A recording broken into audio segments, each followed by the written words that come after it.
Hey folks, Turbine Guy coming back at you.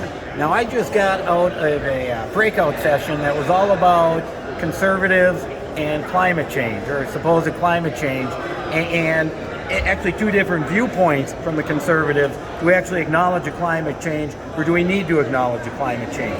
And that's what you were in there arguing, wasn't it, John? You got it. Yeah, I'm John Hart. I'm the co-founder of an organization called the Conservative Coalition for Climate Solutions. So I would just make a couple points about, first of all, we need to think about this issue as one of risk. So when the media says, look, are you a believer or not a believer? That doesn't tell you much. To say that there's some CO2 warming, I think is true, but the whole question depends on what is the level of risk.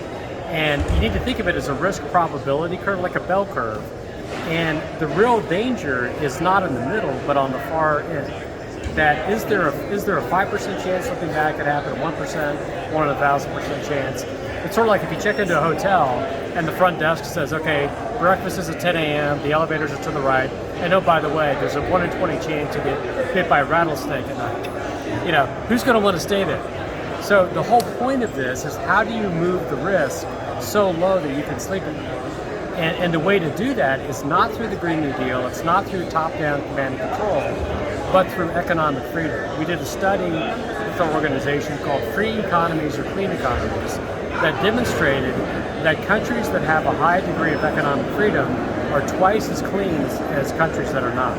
So that is what the solution and answer is. It's not the Green New Deal top-down government micromanagement of the economy. And it's letting entrepreneurs have as much money and opportunities as they can, and reducing regulations so that we can expedite the deployment of clean technology so that this tail risk, this snake, is as small and low risk as possible. No, and I completely agree with you. I was jailed for putting up a micro wind turbine at one point on my property when state law gave me the right to do it. So I completely agree with the government regulation issue. Here I am putting it up so I can prove to you it works. And then people see this happening to me and nobody's going to buy it. I can't sell them. And if I can't sell them, we can't make them cheaper. So I agree. And you know, your study about the free countries being clean, I didn't need to see your study. I was in the U.S. Navy. I visited Pakistan, Singapore, the Philippines, Europe. And the one thing I noticed was all the Western-style free countries were always clean and spotless and nice. But when you got to the other countries where people didn't really have pride in who they were and what they were doing, well, the countries weren't that way. It's private property ownership, which is pride. Right, exactly. And it's the the notion that who washes a rental car?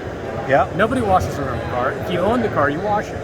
If you own your property, you take care of it. You have a stake in it. So you're exactly right. So what do you think is our best way forward? I'm a conservative libertarian.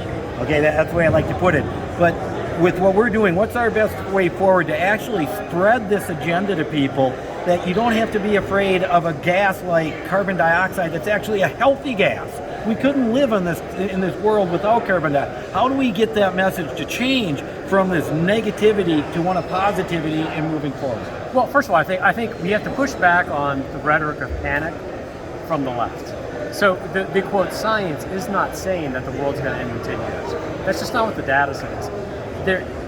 But the other flip side is it doesn't say there's no risk either. There is some risk. And like anything in life, too much of a good thing can be a bad thing. Yeah. CO2 is good, but if we have too high a concentration of it, there is that tail risk effect, which makes our agenda all the more important, is that you want to have the solution, which is economic freedom. We have deregulation, policies like the Unshackle Act that Michael Lee has put forward, that lowers barriers for small businesses, entrepreneurs, to get their new technology out into the market, because ultimately the free market is going to solve this problem. It always does. You got it. That's what the free market's about, and that's why America's so great. All right, absolutely. Well, Appreciate it. Yeah. Yep. Thanks a lot, John. Thanks. Turbine Guy signing out.